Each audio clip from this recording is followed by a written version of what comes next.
சாய்ராம் வணக்கம். இன்று திங்கட்கிழமை, அதோட வளர்பிறை சஷ்டியும் கூட.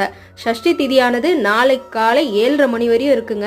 செவ்வாய்க்கிழமை தோறும் நீங்கள் வெற்றிலை தீபம் போடுறீங்க அப்படின்னா சஷ்டி அன்று, அதாவது வளர்பிறை சஷ்டி திதியும் நமக்கு நேரம் இருக்குது. அதோடு சேர்த்து நீங்கள் வெற்றிலை தீபம் போடுறது ரொம்ப சிறப்பானது. இன்றும் கூட போடலாம். ஒரு சிலர் செவ்வாய்க்கிழமை போடுவீங்களா, அவங்களுக்காக வேண்டி சொல்கிறேன். அதோட ஒரு சிலர் நம்மக்கிட்ட இந்த 60 ரூபா அப்படின்னு சொல்லி வேல் வாங்கியிருந்தோம் இல்லையா, இதுக்கு நம்ம அபிஷேகம் செய்யலாமான்னு கேட்டீங்க. தாராளமாக செய்யலாங்க. ஏன்னா இது பித்தளை தான்.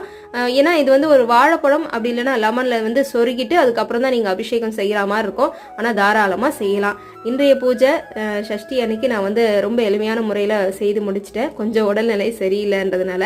ஆனால் பதிவு கொடுக்க மறக்கலாங்க, உங்களுக்காக வேண்டி பதிவு வந்துருச்சு.